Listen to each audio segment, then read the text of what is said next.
Picture this. A group of filthy, desperate humans huddled around a smoking fire, gnawing on scraps of half-cooked meat. Their clothes are rags. Their faces are gaunt. Every shadow might hide a predator. Every day is a brutal fight just to survive until tomorrow. This is how most of us imagine early human life. And we have good reason. In 1651, the philosopher Thomas Hobbes famously described the natural state of humanity as solitary, poor, nasty, brutish, and short. For centuries, this vision has shaped how we think about our ancestors. We picture them as barely surviving, working from dawn until dusk, constantly on the edge of starvation. But here's the thing. The evidence tells a completely different story. Archaeological research and studies of modern hunter-gatherers reveal something startling. Groups like the Kunsan of southern Africa work approximately 15 to 20 hours per week to meet all their needs. That's 3 to 5 hours per day. In 1966, anthropologist Marshall Sahlins proposed what he called the original Affluent Society thesis, arguing that hunter-gatherers were actually the most leisured people in human history. Think about that for a moment. Our ancestors living 30,000 years ago may have worked less than half the hours we do today. And here's where it gets interesting. If they weren't grinding away every waking hour just to survive, what were they doing with all that time? What filled those long afternoons and evenings around the fire? What occupied minds as sophisticated as ours, but unburdened by agriculture, cities, or 9-to-5 jobs? The answer might completely reshape how you think about human history, about progress itself, and about what it actually means to live well. Before we journey back to that world, share your city and time in the comments. There's something beautiful about knowing we're scattered across the globe, all curious about the same questions. If this kind of exploration speaks to you, consider subscribing. Now let's begin where all human days begin, with waking up. Picture this. Darkness still holds the world, but it's no longer the deep black of true night. The sky has begun its slow transformation from obsidian to charcoal to that peculiar shade of blue-gray that exists only in the hour before dawn. You're lying on soft grasses and animal hides, the warmth of other bodies close on either side. Perhaps a child is curled against your back. An elder's breathing, steady and deep, sounds from somewhere near your feet. And then, gradually, you become aware. Not jolted. Not wrenched from sleep by a blaring alarm, just aware. Your eyes open to find others already stirring. Someone has already moved to the fire, coaxing last night's embers back to life. The smell of smoke drifts through the shelter. A baby fusses softly, and you hear the gentle shushing sounds of a mother settling the infant to nurse. Someone else stretches, joints popping quietly in the stillness. This is how humans woke up for hundreds of thousands of years. And it was nothing like how we wake up today. Here's the thing. For most of human history, the very concept of waking up was fundamentally different from our modern experience.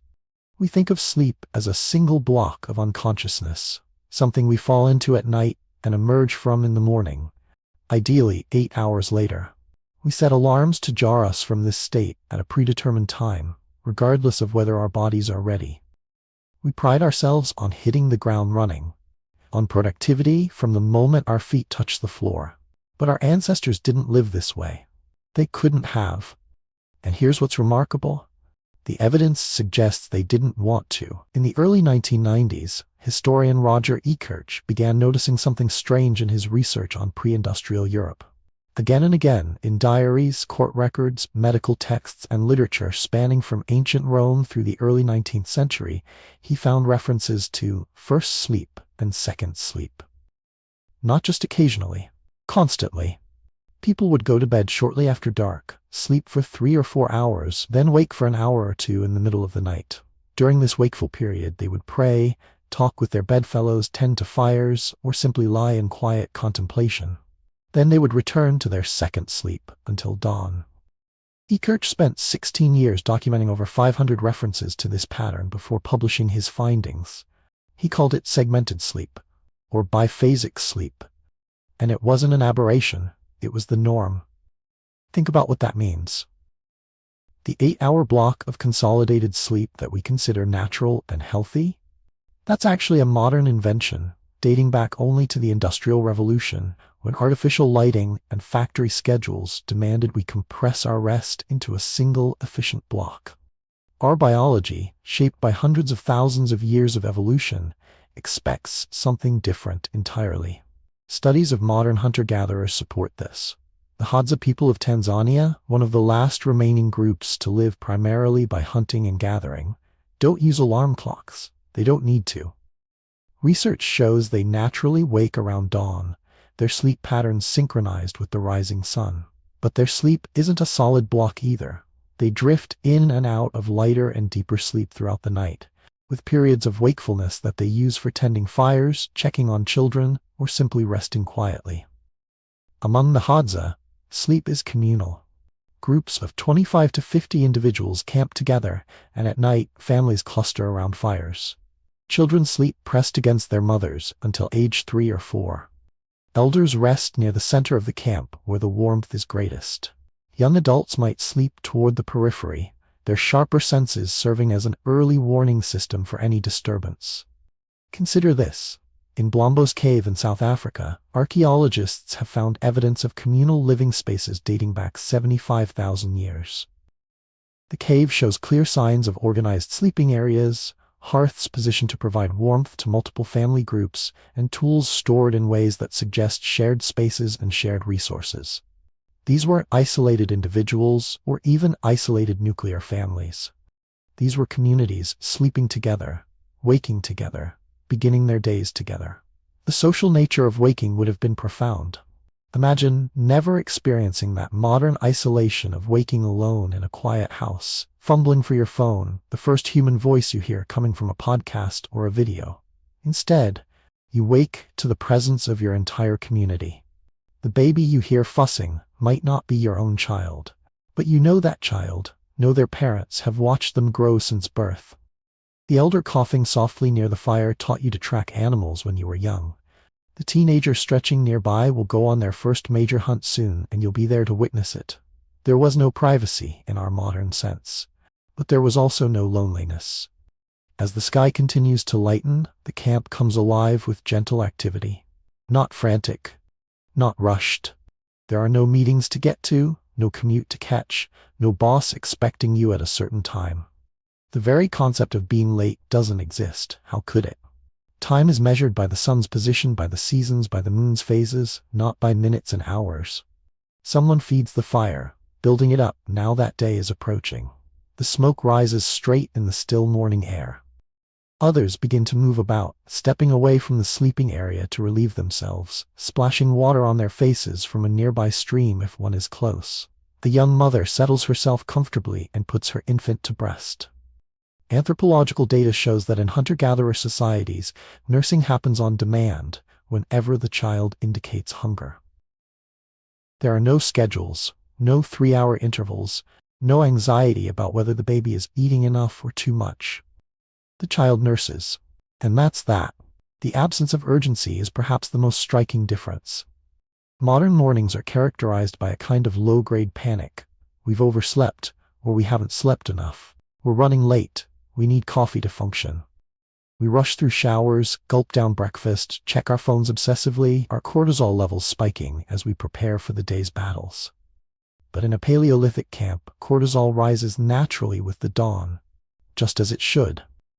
This is how our endocrine system evolved to work. The hormone that helps us wake and become alert increases gradually as light levels rise, preparing our bodies and minds for activity. No jarring alarm to spike it artificially. No flood of stress hormones because we've slept through the alarm and now we're definitely going to be late. Just a gentle biological waking that aligns with the sun. And here's where it gets really interesting. That period of wakefulness in the middle of the night, the one Roger E. Kirch documented so thoroughly in pre-industrial societies, that wasn't just a quirk of European peasants. It appears to be deeply embedded in human biology. In the 1990s, psychiatrist Thomas Ware conducted an experiment. He placed volunteers in darkness for 14 hours each night, mimicking the natural light conditions of winter. After a few weeks of adjustment, the subjects settled into a pattern of sleeping in 2 distinct blocks, with 1 to 2 hours of quiet wakefulness in between. Their bodies spontaneously return to segmented sleep when freed from artificial lighting and modern schedules. During that middle-of-the-night wakeful period, where subjects reported feeling unusually calm and contemplative. Their brain chemistry showed elevated levels of prolactin, a hormone associated with feelings of peace and satisfaction. Some described it as a meditative state, unlike anything they experienced during daytime waking hours. Think about that for a moment. We've lost an entire state of consciousness that our ancestors experienced every night.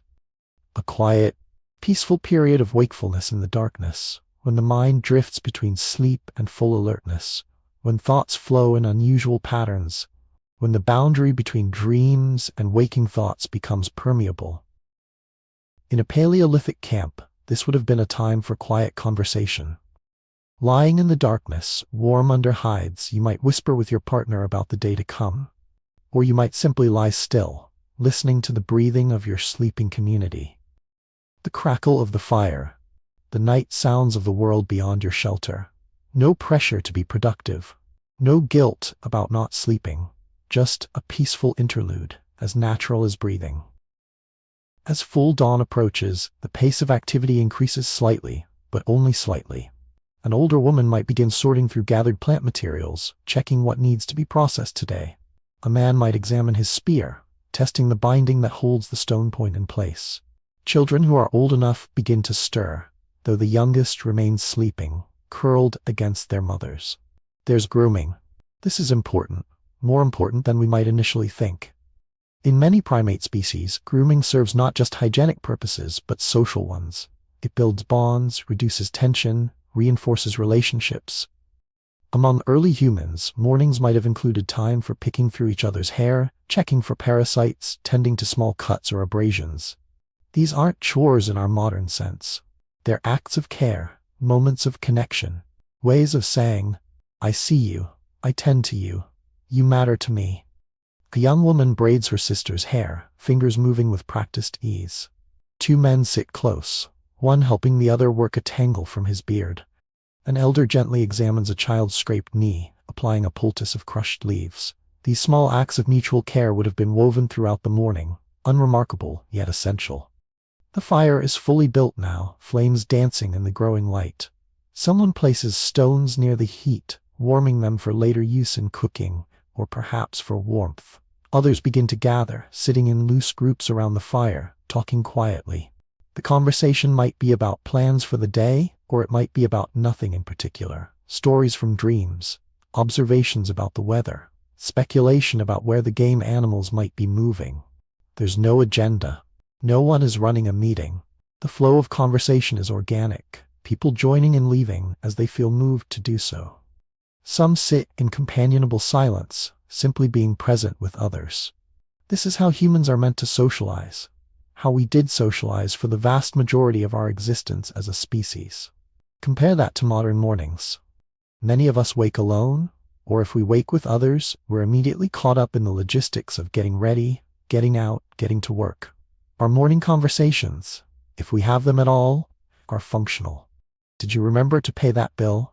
What time is your meeting? Don't forget to pick up milk. We're coordinating, managing, optimizing. We're not just being together. The Hadza, when studied by anthropologists, show virtually no signs of depression or anxiety disorders. This isn't because their lives are easy. They face real challenges, real dangers, real losses. But the constant baseline of social connection, the absence of isolation, the rhythm of life that aligns with biological needs rather than fighting against them, these factors appear to provide profound psychological protection. And here's what's remarkable. This protection starts from the very beginning of life. Anthropological data consistently shows that in hunter-gatherer societies, infants sleep with their mothers until age 3 or 4, nursing on demand throughout the night. This isn't considered unusual or problematic. It's simply how children are raised. The infant who fussed earlier is now nursing contentedly, the mother's body responding automatically to the child's needs. Her milk lets down without conscious thought, the result of millions of years of evolutionary fine-tuning. She doesn't worry about whether this will make the child too dependent, whether she should be sleep training, whether she's creating bad habits. The very questions that torture modern parents simply don't exist. Other children, now fully awake, begin to play near the fire. A toddler toddles toward the flames, and an older sibling casually redirects them, not with alarm, but with the easy competence of someone who's helped mind younger children since they themselves were barely older than a toddler. Child rearing is communal. Everyone watches everyone's children. Everyone teaches. Everyone corrects. Everyone comforts. By the time the sun has fully risen, the camp is awake and active, but still not in a hurry. The rhythm is unhurried, organic, responsive to the moment, rather than driven by external demands. Some people have drifted away to attend to personal needs. Others remain by the fire, enjoying the warmth, the company, the simple pleasure of being alive on a new day. This is the part that's hardest for us to grasp, perhaps. The absence of productivity pressure. No one is checking a to-do list. No one is feeling guilty about not having accomplished enough yet. No one is anxious about the day ahead because there's nothing to be anxious about. The day will unfold as it unfolds. There will be work to do, food to gather or hunt, but there's no deadline, no quota, no performance review. The evidence from Blombos Cave and other archaeological sites shows sophisticated toolmaking, artistic expression, and complex social organization. These weren't simple people leading simple lives. They were humans as cognitively complex as we are, with the same capacity for abstract thought, creativity, and emotional depth. But they lived in a rhythm that honored their biology rather than fighting against it. Their mornings weren't about gearing up for battle against the day. They were about gently transitioning from sleep to wakefulness, from the private world of dreams to the shared world of the community, from the quiet of night to the activity of day. And they did this without alarm clocks, without coffee, without the artificial stimulation we've come to depend on. Consider this. The cortisol spike we experience from alarm clocks, that jolt of stress hormones that shocks us into wakefulness, that's not how we're meant to wake. It's a violence we do to our bodies every single day, so normalized we don't even recognize it as violence. But it is. It's forcing our biology to conform to schedules that have nothing to do with human needs and everything to do with industrial efficiency. Our ancestors woke with the light, their bodies prepared by gradual hormonal changes, their minds easing into consciousness rather than being dragged there. And they woke surrounded by community, by people who knew them, cared for them, would spend the day with them. They woke to a world where the day's activities would be varied and social, where work and leisure blended together, where there was time for everything that mattered. The sun is higher now, casting long shadows across the camp. The morning has fully arrived. People begin to think about food, about the day's activities, about what needs to be done. But even this thinking is different from ours. There's no desperation, no sense that survival hangs by a thread. Food will be found because food is always found. Not every day brings abundance, but over the course of a week, a month, a season, there's always enough. This is the world we lost. Not a world of brutal survival, but a world of gentle mornings, communal waking, unhurried beginnings to unhurried days. A world where human biology and human society existed in harmony rather than conflict. And the most troubling part? We gave it up voluntarily. We chose alarm clocks and isolation and productivity pressure. We chose to live in ways that make us anxious and depressed and exhausted. We called it progress. But was it? The sun has risen. Bodies have stirred. Minds have eased into wakefulness. And now, inevitably, comes the question that has driven human activity since the beginning. What will we eat today? Picture this. It's mid-morning in the Kalahari Desert, around 30,000 years ago. A group of women, ranging from teenagers to grandmothers, gather near the edge of camp. They carry simple digging sticks, containers woven from plant fibers, perhaps leather pouches. Children tag along, the older ones helping, the younger ones playing nearby. There's conversation, laughter, the casual social exchange that makes any work bearable. They're heading out to gather, and they'll be back by early afternoon with more food than the entire group can eat today. This is the reality of food acquisition for most of human history. Not desperate, not brutal, not even particularly difficult. Just a few hours of work that doubles as social time, that teaches children essential skills, that keeps people connected to the landscape and to each other.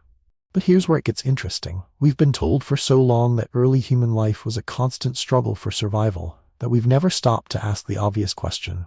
If that were true, how did our species survive at all? How did we spread across every continent, thrive in environments from Arctic tundra to tropical rainforest, grow our populations, develop art and music, and complex social structures? You can't do any of that if you're spending every waking moment desperately searching for your next meal. The evidence suggests something remarkable. Not only were early humans not constantly struggling to survive, they were actually better fed, worked fewer hours, and had more leisure time than most humans who came after them, right up until the modern era. Let's start with the numbers. Because the numbers tell a story that should fundamentally change how we think about human history.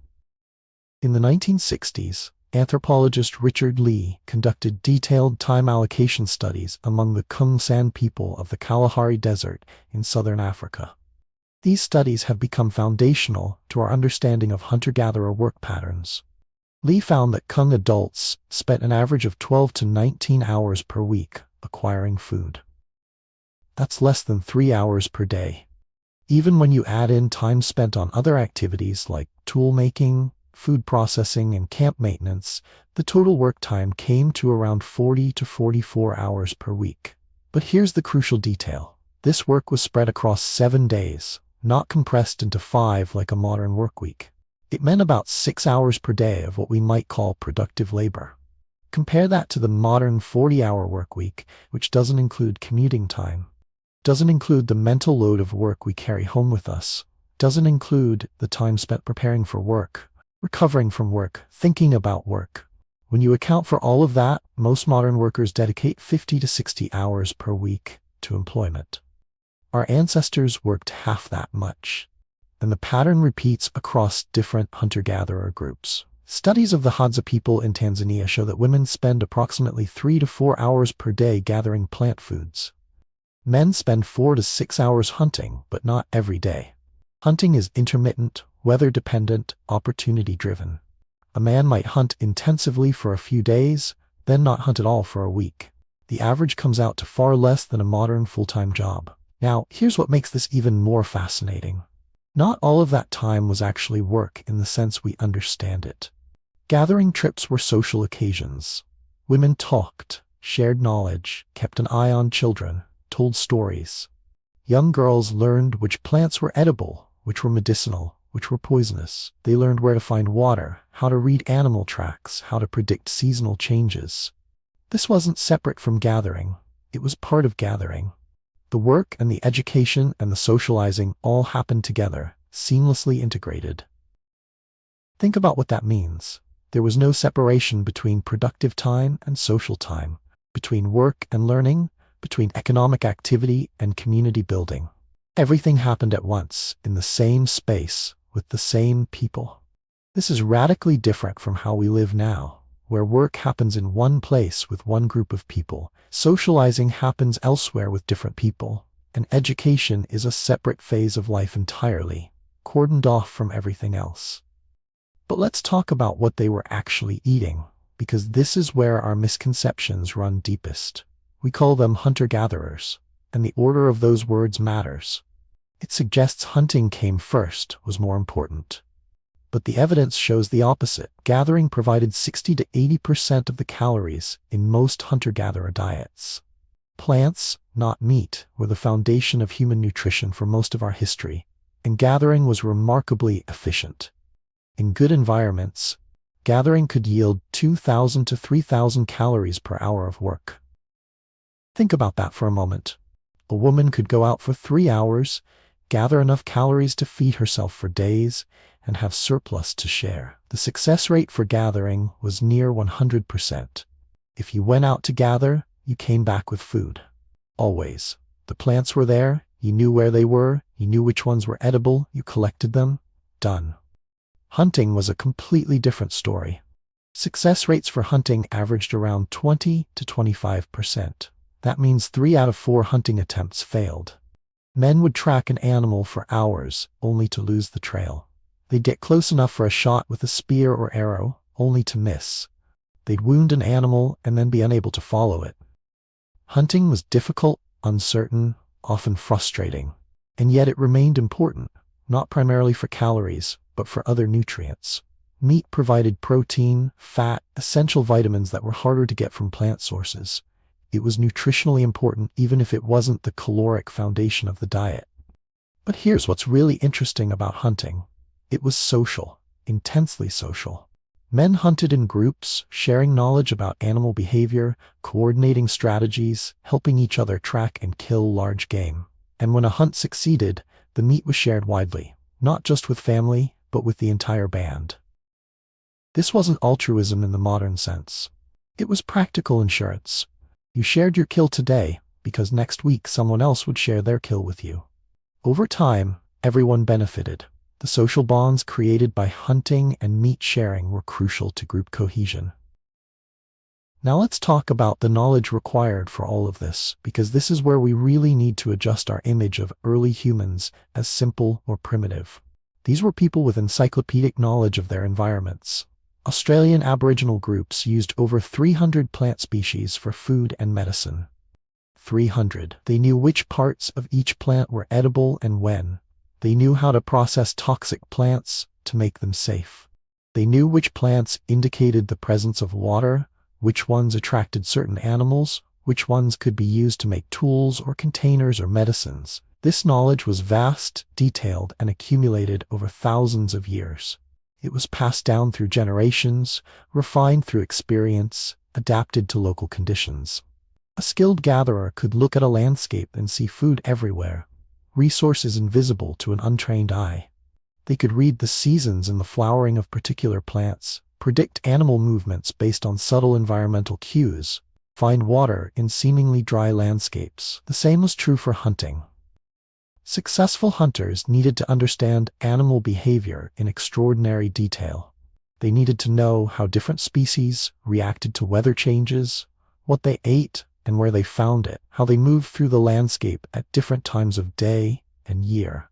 They needed to track animals over long distances, interpreting prints and signs that would be meaningless to us. They needed to understand wind patterns, because approaching an animal from upwind meant the animal would smell them and flee. They needed to know the anatomy of different animals, where to strike to kill quickly and humanely. This was sophisticated knowledge, requiring years to master. Young hunters apprenticed with experienced ones, learning through observation and practice. Young gatherers accompanied their mothers and grandmothers, absorbing botanical knowledge through daily exposure. The education was informal but comprehensive, practical but profound. And here's something we often miss. This knowledge wasn't just utilitarian. It was cultural, spiritual, deeply meaningful. Plants and animals weren't just resources. They were part of a living world that humans participated in. Stories explained where different foods came from, why certain plants had particular properties, how humans should relate to the animals they hunted. Gathering and hunting were embedded in a worldview that saw humans as part of nature, not separate from it or dominant over it. Compare this to how most of us relate to our food today. We know almost nothing about where it comes from, how it's grown, what plants it derives from, what animals gave their lives for it. We've outsourced all of that knowledge to industrial systems. We've become disconnected from the most basic aspect of survival, the acquisition of food. And we call this progress. But let's return to that morning gathering trip, because I want you to really picture what it looked like. The women spread out across the landscape, each working at her own pace, but staying within sight and sound of each other. They're talking as they work, sharing news, discussing camp matters, telling stories. The older women point out plants to the younger ones, explaining their uses. A grandmother shows her granddaughter how to dig for tubers, where to find them, how deep they grow. Children play nearby, but they're also learning. They're watching the adults, imitating their actions, gradually absorbing the skills they'll need. A 5-year-old collects easy-to-find berries, proud to contribute. A 10-year-old practices using a digging stick, not as efficiently as the adults yet, but learning. A teenager works alongside her mother, nearly as skilled now, preparing to be a provider herself. This is education, but it doesn't feel like education. It's just life, happening naturally, Skills transmitted through participation rather than formal instruction. There are no tests, no grades, no performance anxiety. You learn by doing, by watching, by gradually taking on more responsibility as you become capable. And you learn in the context of real work that matters, that feeds people, that contributes to the community. By midday, the gathering is done. The women have collected mongongo nuts, which are rich in protein and fat. They've dug up tubers, starchy and filling. They've gathered leafy greens, berries, perhaps some honey if they found a hive. The containers are full, heavy with food. And now they walk back to camp, still talking, still teaching, children running ahead or trailing behind. Back at camp, the food is processed and shared. Nuts are cracked, tubers are cooked in the coals of the fire, greens are prepared. Everyone eats, not just the nuclear family, but the entire band. Food is abundant, and there's no concept of hoarding it. You share what you have, because everyone shares what they have. This is the original social safety net, far more reliable than any government program, based on reciprocity and relationship rather than bureaucracy and rules. And here's what's remarkable. It's early afternoon now. The day's food has been acquired. Bellies are full. And there are still hours of daylight left. Hours with nothing particular that needs to be done. No boss demanding productivity. No schedule to keep. No sense that time is being wasted if it's not being used productively. This is the part that's hardest for us to grasp. The abundance of time, the lack of time pressure, the absence of that constant modern anxiety that we should be doing something, accomplishing something, making progress towards some goal. But let's talk about hunting too, because it deserves its own attention, even if it provided fewer calories. Picture a group of men leaving camp in the early morning, tracking a kudu they spotted yesterday. They move quietly, reading signs on the ground, discussing in low voices what the tracks tell them. The animal passed this way recently, maybe an hour ago. It's moving toward water. They follow. Hours pass. The sun climbs higher. The men spread out, staying in visual contact, moving in a coordinated pattern that will eventually surround the animal or drive it toward one of the hunters. This requires communication, strategy, patience. It requires understanding not just where the animal is, but where it's going, what it's thinking, how it will react to their presence. They get close. One hunter has a shot. He throws his spear. It misses. The animal bolts, crashing through the brush, gone. The men regroup. There's disappointment, but not despair. This happens all the time. They'll try again tomorrow or the day after. In the meantime, there's plenty of plant food back at camp. No one will go hungry. But sometimes the hunt succeeds. The spear finds its mark, the animal falls. And then there's the work of butchering, of carrying the meat back to camp, of distributing it according to complex social rules about who gets which parts. The successful hunter doesn't keep the best portions for himself. Often he gets less than others. The meat is shared based on need, on relationship, on maintaining social bonds. And when the hunters return with meat, there's celebration.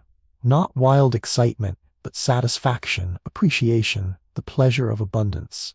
The meat is cooked and eaten, and the eating is social, communal, a time for storytelling and laughter and strengthening the bonds that hold the group together. The evidence from sites like Blombos Cave in South Africa shows that these people were processing ochre for body decoration 100,000 years ago. They were making sophisticated tools, creating art, engaging in symbolic behavior. These weren't simple people leading simple lives. They had the same cognitive capacity we do, the same need for meaning and beauty and social connection. But they met those needs in ways that didn't require constant labor. Here's something that should bother you more than it probably does.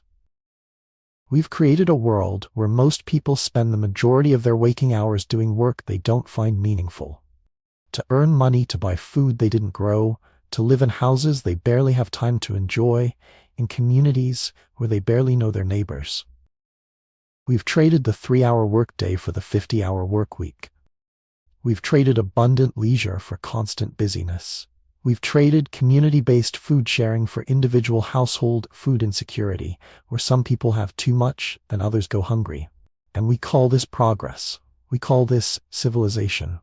We look back at our ancestors and pity them for their primitive lives, never stopping to ask whether they might have pitied us for ours. The Kung-san in Lee's studies had a varied diet of over 100 different plant and animal foods. They weren't eating the same thing every day. They had seasonal variation, dietary diversity, nutritional adequacy. They were, by modern standards, well-nourished. Skeletal evidence from prehistoric sites shows that hunter-gatherers were generally taller, healthier, and had better teeth than early agricultural populations. The transition to farming actually made human health worse, not better, at least for the first several thousand years. But here's the deeper question. Why did we give this up? If life was so good, if work was minimal and leisure abundant, if food was plentiful and health was good, why did we ever abandon this way of life for agriculture, which required more work, provided less dietary diversity, and made us more vulnerable to famine and disease? The answer is complicated, and we may never fully understand it. But it wasn't because hunter-gatherer life was brutish and desperate. The evidence doesn't support that narrative at all. It was something else, some combination of population pressure, climate change, cultural evolution, and perhaps simple curiosity about new ways of living. But that's a story for later. For now, I want you to sit with this image. A group of humans, 30,000 years ago, finishing their midday meal. The food was acquired in a few hours of work that doubled as social time and education. Bellies are full. Children are playing. Adults are resting in the shade, talking quietly, perhaps napping. The afternoon stretches ahead, long and unhurried. This was normal. This was life. Not for a privileged few, but for everyone. Not occasionally, but every day. This was the human baseline, the pattern we evolved for, the rhythm that shaped our biology and our psychology for hundreds of thousands of years. And then we changed it. In what amounts to an eye blink in evolutionary time, we restructured human life completely. We created scarcity where there had been abundance. We created time poverty where there had been leisure. We created isolation where there had been community. The question isn't whether early humans could survive. Clearly they could. They thrived. The question is whether we can survive what we've done to ourselves, the world we've created that runs counter to every pattern of human life that came before it. With bellies full and the sun at its peak, we enter the hours that most challenge our assumptions, the long afternoon. Picture this. The sun has reached its apex, blazing down from directly overhead. The temperature in the savannah has climbed into the high 80s, maybe low 90s. The camp, so active just hours ago, has transformed into something resembling a painting of perfect stillness. Most of the group has retreated to the shade of acacia trees, to rock overhangs, to simple shelters made of branches and hides. A woman lies in dappled shadow, her head resting on a leather bundle, eyes closed. Not asleep, not quite, but in that liminal space between waking and dreaming. Two men sit with their backs against a boulder, talking in low voices, their conversation punctuated by long, comfortable silences.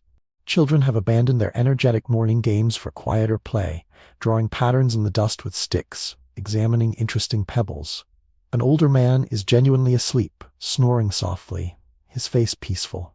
A teenage girl braids her sister's hair with slow, deliberate movements, in no hurry to finish. This is the long afternoon, and it looks to our modern eyes like nothing at all is happening. But here's the thing. Something profound is happening. Or rather, something profound is not happening. No one is anxious about wasting time. No one is checking a mental to-do list, feeling guilty about rest. No one is thinking about productivity, about getting ahead, about falling behind. The concept doesn't exist. There's no behind to fall to. There's no ahead to get to. There's just this moment, this afternoon, this comfortable existence in the present tense. The evidence from time allocation studies of modern hunter-gatherers is startling, especially when you compare it to our own lives. The Kung-san, those same people Richard Lee studied in the Kalahari, don't just work less than we do. They actively leisure more. We're talking about 4 to 6 hours per day spent in what researchers categorize as leisure activities. Not sleep, not food preparation, not tool maintenance. Pure leisure. Visiting with neighbors, playing games, telling stories, lying in the shade, doing absolutely nothing in particular. 4 to 6 hours, every single day. Think about that for a moment. When was the last time you had 4 hours of genuine leisure? Not watching television while scrolling your phone and thinking about work emails. Not relaxing while simultaneously feeling guilty about everything you're not doing, but actual, guilt-free, present moment leisure. For most of us, the answer is never, or so long ago we can't remember. The Piraha people of Brazil, studied extensively by linguist Daniel Everett, take this even further. Everett describes entire afternoons where adults simply lie in hammocks, talking, laughing, occasionally getting up to interact with children or grab some food, then returning to their hammocks. Hours upon hours of what we would call doing nothing. And crucially, no one thinks this is problematic. No one is concerned about it. It's not laziness. It's not avoidance. It's just life. It's how humans spend their time when they're not constrained by artificial schedules and productivity demands. There's something profound here, something that should trouble us more than it probably does. We've constructed a world where rest requires justification, where leisure must be earned, where doing nothing feels like moral failure. But this is a recent invention, this guilt about rest. For the vast majority of human history, rest was simply part of the rhythm of life, as natural and necessary as activity. The siesta, that midday rest period common across Mediterranean, Latin American, and tropical cultures, isn't a quirky cultural tradition. It's a biological imperative that most human societies honored until very recently. Our circadian rhythms include a natural dip in alertness in the early afternoon, roughly 7 to 9 hours after waking. This isn't laziness. It's not a sign of insufficient nighttime sleep. It's how human bodies are designed to function. We're meant to rest in the heat of the day. But modern industrial society, with its 8-hour continuous workday, its fluorescent lighting and climate control, has overridden this pattern. We fight against it with caffeine, with artificial stimulation, with sheer willpower. And we pay the price in stress, in exhaustion, in the epidemic of sleep disorders that plague modern populations. We've declared war on our own biology and then wondered why we feel so terrible. Archaeological evidence suggests that afternoon rest wasn't just accepted, but expected in prehistoric societies. The layout of camps, the positioning of shelters, the design of living spaces all point to people who spent significant portions of their day in and around their home base, not out working. And what were they doing during these hours? The answer is both simple and complex. They were being human. Conversation, it turns out, may be the most important activity of prehistoric life. Not hunting, not gathering, not tool-making. Conversation. The endless, meandering, seemingly purposeless talk that fills the hours when humans gather together. British anthropologist Robin Dunbar has spent decades studying human social networks, and his research reveals something fascinating about how we're wired. Dunbar's number, as it's come to be known, is roughly 150. That's the number of stable social relationships the average human can maintain. Not acquaintances, not people you recognize, but people you know well enough to have a relationship with, to understand their place in the social network, to feel comfortable asking for help or offering it. This number appears to be a cognitive limit related to the size of our neocortex. Primates with larger brains can maintain larger social networks, and humans, with our enormous brains, top out at around 150. But here's what makes this relevant to our afternoon scene. Maintaining 150 relationships requires enormous amounts of social time. Dunbar estimates that humans need to spend roughly 40% of their waking hours in social interaction just to maintain their social networks. 40%. That's not working together. That's actual social grooming. The human equivalent of what other primates do when they sit together picking through each other's fur. For us, that grooming takes the form of conversation. Gossip, specifically.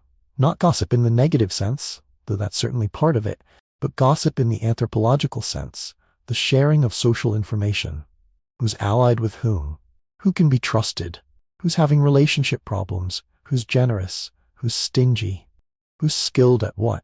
This information is the currency of human social life, and acquiring it, processing it, sharing it requires hours upon hours of talk. The long afternoon provided that time. People visiting back and forth between shelters, small groups forming and reforming as individuals moved from one conversation to another, stories being told and retold, refined with each telling, jokes and laughter, arguments and reconciliations. The entire complex web of human social life being woven and maintained through the simple act of talking. Imagine for a moment having enough time for this. Enough time to actually maintain deep relationships with 150 people. Enough time to know everyone in your community intimately, to understand their stories, their struggles, their joys. Enough time to be known by them in return. This wasn't a luxury. This was normal life. This was what humans did with their time. Compare that to our modern existence.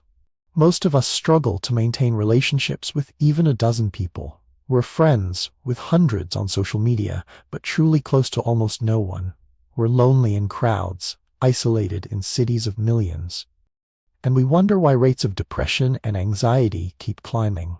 We've cut ourselves off from the social richness that defined human life for hundreds of thousands of years, and we're suffering for it. But the afternoon wasn't just about talk, it was also about play. And not just children's play, though that was certainly part of it. Adult play, games, competition, physical activity for the sheer joy of it. Archaeological evidence of gaming pieces dates back at least 40,000 years. Carved bone dice, game boards etched into stone, pieces that clearly served no practical purpose, but were crafted with care and used extensively. These weren't rare luxury items. They're found at sites across the world, suggesting that games were a universal human activity. Ethnographic accounts of modern hunter-gatherers describe adults playing games for hours. Wrestling matches that are half competition, half performance. Throwing contests, races.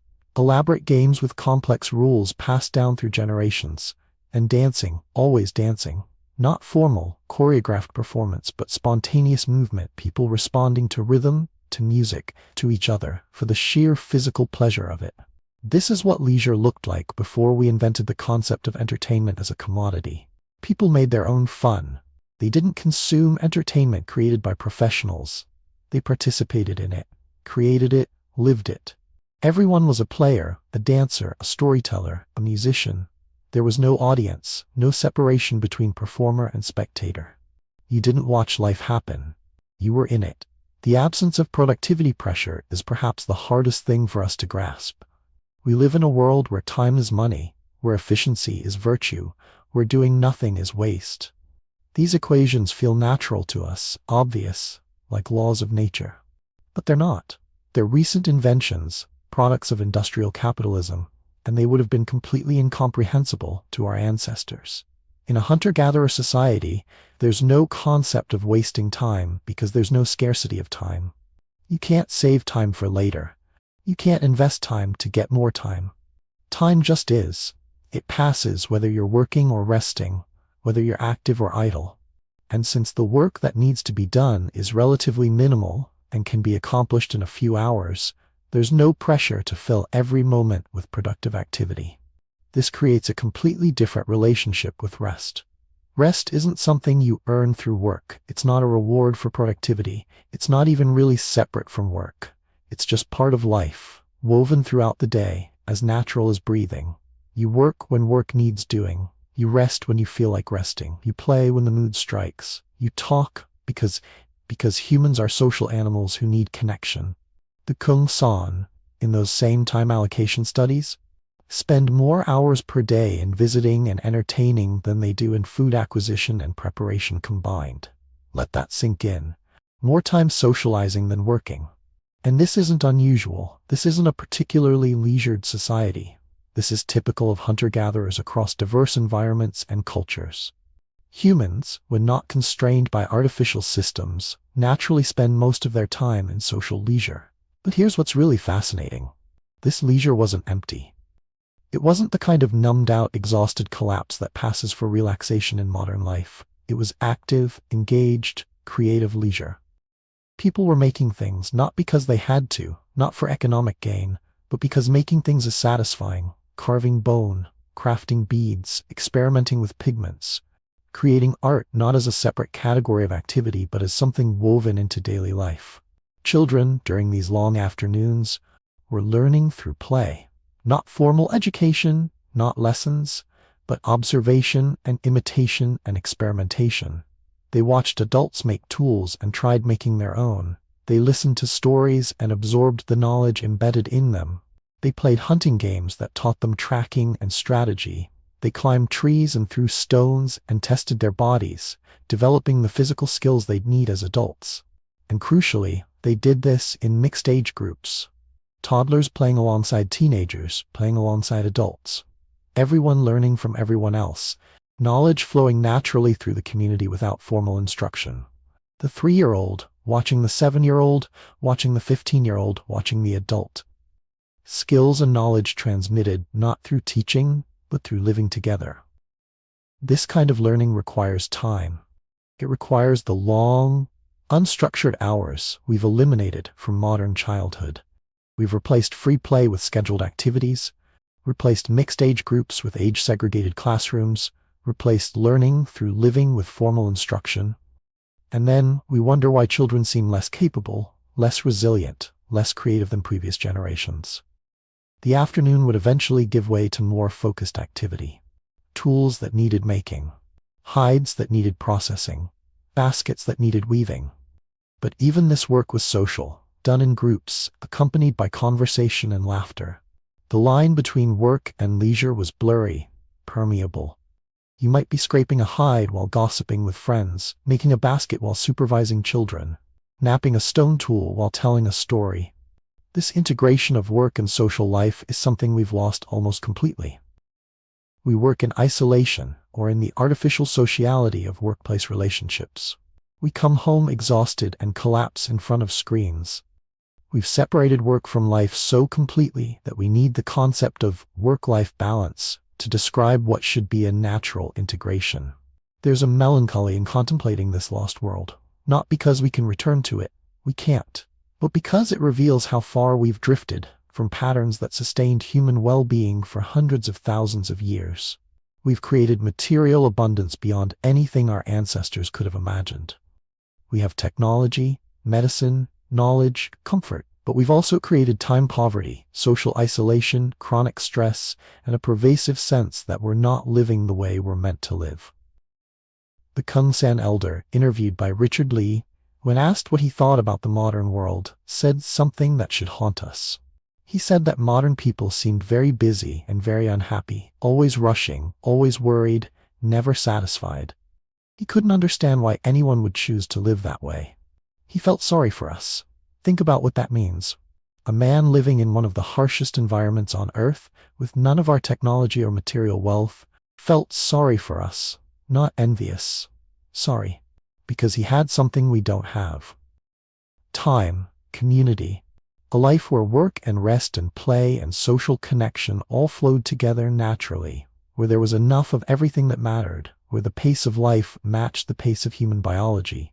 The long afternoon in prehistoric camps across the world was a time of profound human richness. Not richness in possessions, but richness in time, in relationships, in the simple pleasure of being alive and human and together.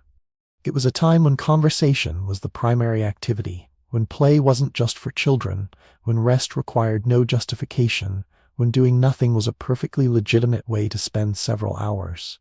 We look back at this and call it primitive. We imagine our ancestors were desperate to escape this life, to develop agriculture and civilization and all the complexity that followed. But the evidence suggests otherwise. The transition to agriculture wasn't a triumph of progress over misery. It was a slow, reluctant shift driven by population pressure and climate change, a shift that made life harder, not easier, for thousands of years. Our ancestors weren't waiting to be rescued from their terrible lives. They were living well, by most meaningful measures better than we live now. They had time, they had community, they had health, they had purpose, they had joy.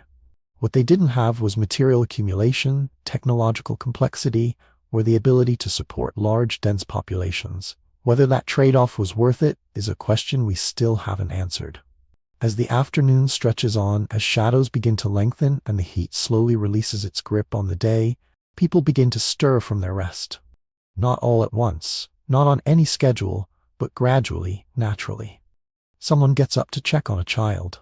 Someone else decides to work on that basket they started yesterday. A group of teenagers wanders off to swim in a nearby stream. The rhythm of the day shifts, almost imperceptibly, from the deep rest of midday toward the more active hours of late afternoon and evening. But even this transition is unhurried. There's no alarm marking the end of rest period, no supervisor calling everyone back to work. People move according to their own internal rhythms, responding to their own needs and desires. Some will continue resting for hours yet. Others are ready for activity. Both are fine, both are normal, both are human. This flexibility, this responsiveness to individual variation is another thing we've lost. We've standardized human life, forced everyone into the same schedule, regardless of their natural rhythms. Early birds and night owls alike must conform to the 9 to 5. Children who need more sleep and children who need less must wake at the same time, attend school on the same schedule. We've eliminated flexibility in the name of efficiency, and we're paying the price in exhaustion and dysfunction.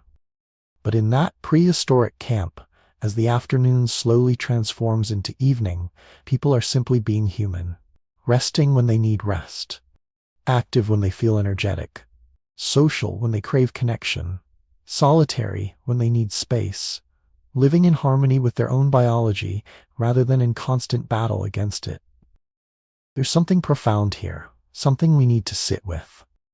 The long afternoon, that stretch of hours that seems like nothing when viewed through our productivity-obsessed lens, was actually everything. It was when human social bonds were maintained and strengthened, when children learned through play and observation, when adults rested their bodies and minds, when creativity flourished, not as a separate category, but as something woven into daily life, when people simply existed together, unhurried, unworried, fully present. We gave this up. We traded it for material abundance, for technological progress, for civilization and all its discontents.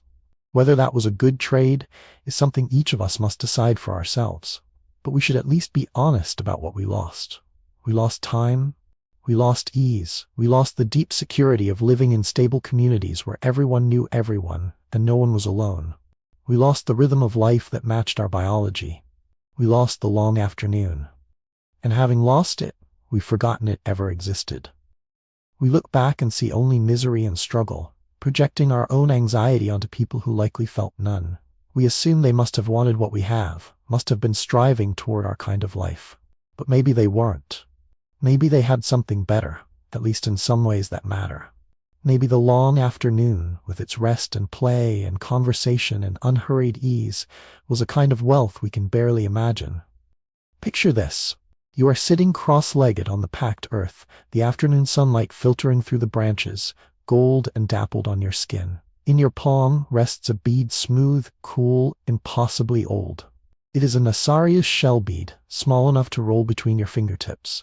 The hole bored through its spiral is perfect. Not a crack or jagged edge, but the result of patient, practiced work. This bead was made around 75,000 years ago, in a cave on the southern tip of Africa. Blombos Cave, they call it now. But to the people who made this bead, it was home. Consider the hands that made this. What was the world like in that distant time? The climate was harsher, sometimes colder, sometimes dry. The great animals of the Ice Age still roamed. But here, in the shelter of the cave, a small group of humans sat together. Not just surviving, but making things. Together they gathered shells from the shore, selected just the right ones, drilled the holes using stone tools and sand, threaded them onto strips of animal sinew. They talked as they worked, laughed, perhaps told stories, or sang softly to themselves. Some were teaching, some learning. The work was social, rhythmic, almost meditative. And here's what's remarkable. These beads were not made for eating, hunting, or shelter. They served no practical function in the sense we usually mean. They were used for adornment, worn on the body, sewn onto clothing, or perhaps exchanged as gifts. They were beautiful for beauty's sake. The people of Blombos Cave made over 40 of these beads, and archaeologists have found more than 8,000 pieces of ochre at the site. Ochre is a soft, iron-rich mineral, red or yellow. The people ground it down, mixed it with fat or water, used it to decorate their skin, their tools, their surroundings. This was not a fleeting moment of creativity. It was a tradition, passed from hand to hand, year after year, generation after generation. Think about what that means. We are taught to see early humans as creatures of necessity, scraping by, every action dictated by the struggle to survive. But the evidence tells a different story. When you hold that bead, or imagine the swirl of ochre on ancient skin, you are witnessing a mind that cared about meaning, about beauty, about self-expression. Our ancestors were not just tool makers, they were artists. The rhythm of creation filled the long afternoons. Toolmaking was not solitary drudgery, but a social act. One person knapped a flake from a core, another watched, mimicking the movement, learning through imitation and quiet instruction. The sound of stone on stone echoed through the camp. Sometimes the group gathered around an elder, whose hands moved with practiced ease, transforming rough stone into a hand axe or a scraper. Children played nearby, watching, absorbing the secrets, waiting for their turn. Conversation flowed. Mistakes were laughed at, successes admired. Each tool bore the signature of its maker, a curve here, a notch there, a subtle preference for one way of gripping over another. Experimental archaeologists today have tried to recreate these ancient tools. An Acheulean hand axe, a tool with a symmetrical, teardrop shape and sharp edges, can be made in about 20 to 30 minutes by someone who knows what they're doing. But here's the strange thing. Many of the hand axes we find, especially in sites over 300,000 years old, show an investment of time and precision far beyond what was strictly necessary. Some took hours, even days, to perfect. Edges are smoothed, points refined, the symmetry nearly flawless. Not because a rougher tool wouldn't work, but because the maker wanted something more. Why? Some researchers think these were teaching tools, or objects of pride, demonstrations of skill to others in the group. Others suggest they played a role in courtship, or in signaling status, or simply in the joy of mastering a difficult craft. The answer is complicated. We may never know for certain, but the pattern is unmistakable. Our ancestors valued not just utility, but excellence, and perhaps even beauty, in the things they made. And this is where it gets really interesting. The blurred line between function and art is everywhere in the archaeological record.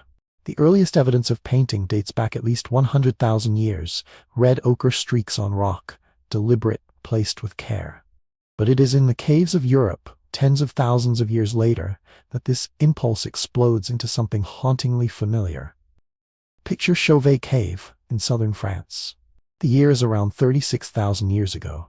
Deep inside the earth, beyond the reach of sunlight, a group of people enters by torchlight. The air is cool still, the darkness absolute. They bring with them charcoal, ochre, and a vision. On the curved limestone walls, they draw horses, lions, rhinoceroses, mammoths. The animals are not just outlines, but alive with movement, shading, perspective, the suggestion of muscle and breath and speed. Some images are layered, as if capturing a herd in motion or a story unfolding. In all, there are over 400 animals depicted in Chauvet, rendered with skill that would not look out of place in a modern art gallery. And here's what's remarkable. Many of these paintings are placed in locations that are difficult to reach. Some are high above the floor, accessible only by climbing. Others are hidden in narrow passages. The artists worked by flickering torchlight, sometimes lying on their backs, sometimes standing on makeshift scaffolding. They used brushes, fingers, even stencils made from their own hands. They mixed pigments, experimented with textures. In some places, they scraped the cave wall to create a white background before painting. This was not casual doodling. It was planned, deliberate, a communal project. What drove them? Some say these were ritual spaces, places where people sought to connect with the spirits of the animals they hunted and revered. Others argue for storytelling, or the marking of territory, or the teaching of knowledge to the young. The honest answer is that we don't know. But the sophistication of the art, its realism, its dynamism, its sheer scale, forces us to rethink our assumptions. These were not primitive minds. They were minds like ours, driven by curiosity, imagination, and the desire to leave a mark. Consider the hands that made this. The hands that ground ochre, that carved lines into rock, that traced the outline of a bison or a bear. What were they thinking in that moment? Were they lost in concentration, or humming a tune? Did they work in silence, or surrounded by the murmurs and laughter of others? We can only guess, but the evidence is unambiguous. They cared deeply about what they were doing. This passion for creation was not limited to painting. Across Europe, from France to Siberia, archaeologists have unearthed small figurines, carved from ivory, bone, or stone. The most famous are the so-called Venus figurines, exaggerated female forms with swelling hips, full breasts, rounded bellies. The oldest, the Venus of Hohlfels from Germany, is at least 40,000 years old. Others, like the Venus of Willendorf in Austria, date from around 27,000 to 20,000 years ago. They fit snugly in the palm of a hand. What were these figurines for? Some scholars see them as fertility symbols, representations of motherhood and abundance. Others see them as self-portraits, or as ritual objects, or as teaching tools for midwives. The debate continues because the evidence is ambiguous. Some figurines show traces of red ochre, suggesting they were painted or used in ceremonies. Others have wear marks that hint at being carried or handled often. One thing is certain: a staggering investment of time and care went into making them. The delicate incisions, the careful polishing, the balancing of form and weight. These were not objects made in haste. They were labors of love. This brings us to something even more fascinating. Personal adornment, beads, pendants, feathers, ochre, appears almost everywhere humans are found. It is as if the urge to decorate ourselves is as old as our species. In Blombos Cave, as we've seen, over 8,000 pieces of ochre were uncovered, some with deliberate incisions, others ground into powder. In the caves of Israel, similar beads and pendants have been found, dating back over 100,000 years.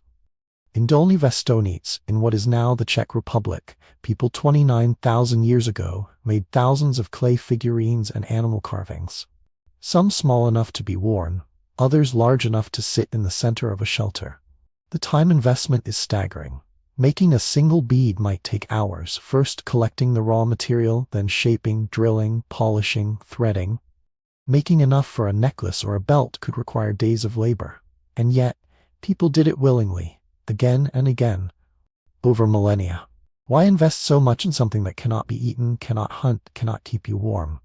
The answer must be found in the mind, in the drive for meaning, in the desire to express identity, to belong, to signal beauty or status, or simply to play. Think about that for a moment. We live in a world saturated with art and adornment, jewelry, tattoos, clothing, music, dance.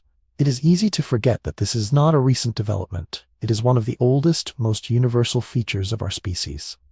The impulse to create beauty, to transform the ordinary into the extraordinary, is as deep as our bones. But the story doesn't end with the objects themselves. It is just as much about the process of making as about the thing made.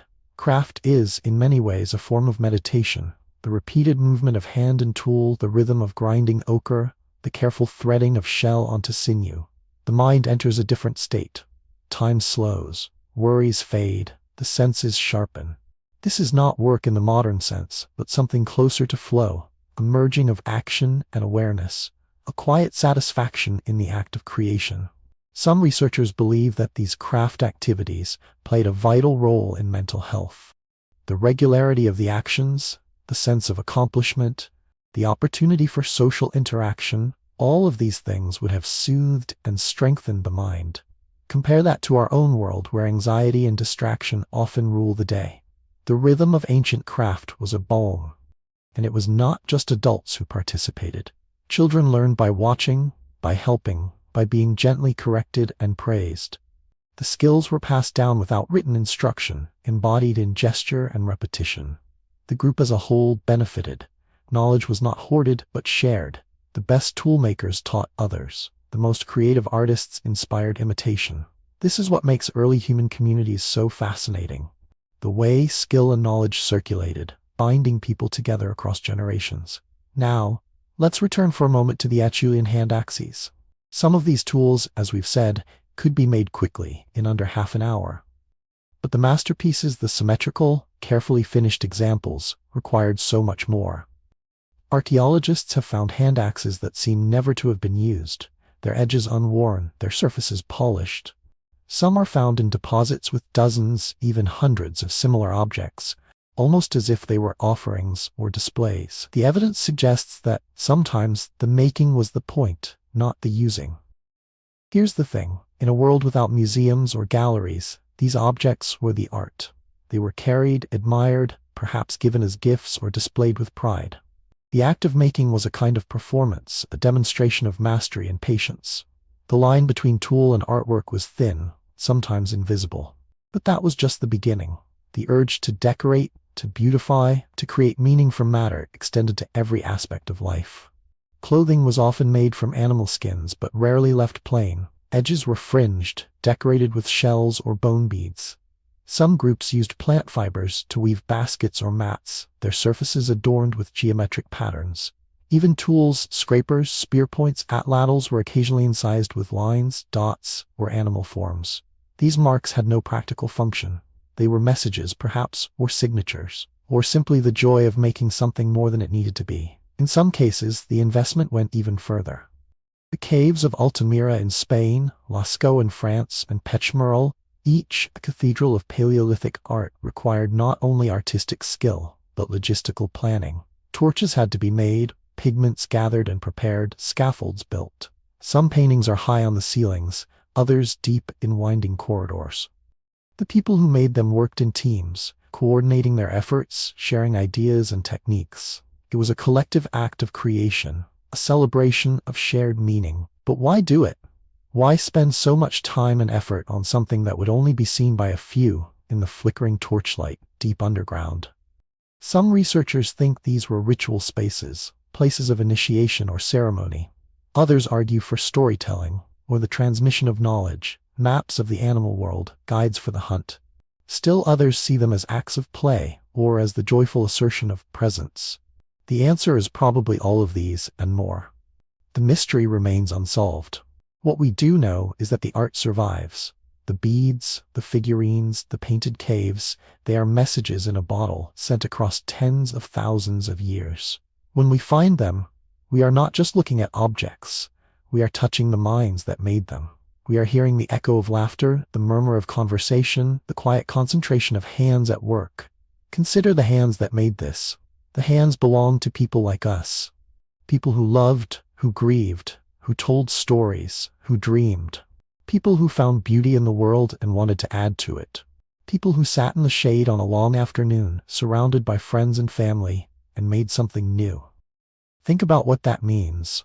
It means that creativity is not an add-on, not a luxury, but a defining feature of what it means to be human.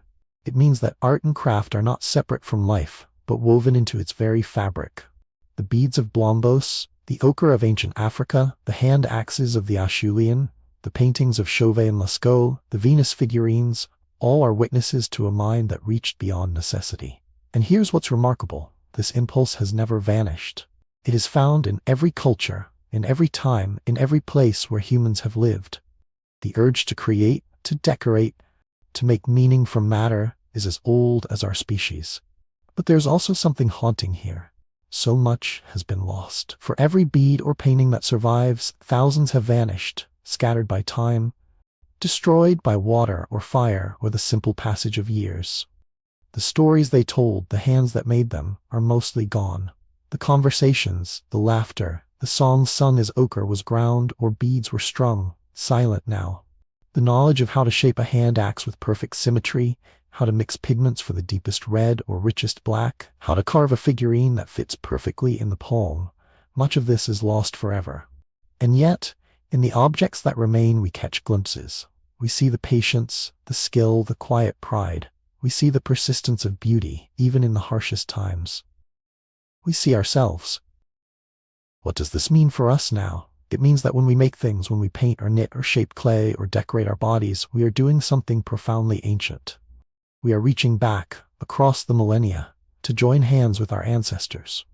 The rhythm of craft, the joy of creation, the pleasure and beauty for its own sake, these are gifts that have been passed down, unbroken, from that first shell bead to the present day. It also means that the long afternoon, that stretch of time we have forgotten how to value, was once the cradle of creativity. It was not wasted time, not idleness, but the fertile ground from which art and meaning grew. The evidence is written in stone and shell, in ochre and bone, in the fingerprints left on cave walls. Compare that to our own world. How often do we have time to make something with our hands, for no reason but the joy of doing it? How often do we sit with others, sharing stories as we work, passing knowledge from one to another? The modern world prizes speed, efficiency, output. But our ancestors prized patience, skill, the slow unfolding of mastery. And that changed everything. It changed the way knowledge was transmitted. It changed the way communities bonded. It changed the way individuals found meaning in their lives. The act of making was not a solitary pursuit, but a social one. Every bead, every painting, every polished hand axe was a thread in the fabric of community. We may never know what each object meant to the people who made it. We can guess, we can theorize, but the full richness of meaning is lost to us. And yet, the feeling is not. The wonder, the pride, the meditative calm of creation, these are universal. The mystery remains unsolved, but the evidence is clear. Consider the hands that made this. A final thought before we leave this long, golden afternoon. Individual creation was only part of the story. As the sun began to dip and the shadows grew long, something else happened. People set aside their tools, brushed the ochre from their hands, put away beads and carvings. The marks they left on stone and bone were only the beginning. Now the group would come together. The rhythm of making would give way to the rhythm of music, of dance, of voices raised in ritual and song. But that, too, has its mysteries. And that is where we turn next. Picture this. The last gold of sunset is fading beyond the trees, and the world is shifting from the long afternoon into something softer, deeper, more mysterious.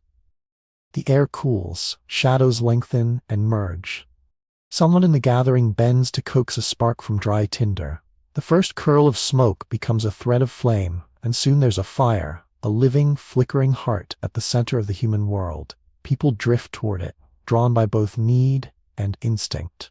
In the hush of the coming night, the fire is both warmth and beacon. It is safety, community, shared memory. Look closely and you'll see faces, some young, some old, some shining with the energy of youth, others marked by years and stories. The firelight paints them all with the same living gold, erasing harsh distinctions, drawing them together into a single breathing organism. Maybe it's a tiny group, a family of 6. Maybe it's 20 people, or 30 multiple families, old friends, newcomers. The circle is always just a little imperfect, always open at the edges. The fire is never quite in the center, but still it holds everything together. Here's the thing, this is not just a scene from a distant past. This is a pattern older than almost anything else we do. Archaeological evidence from Kesem Cave in what is now Israel tells us that humans were making fire, tending it, gathering around it, as far back as 400,000 years ago. 400 millennia. Think about that for a moment. Controlled fire was not a recent invention, not a luxury of modernity, but a foundation of what it means to be human. It lengthened the day.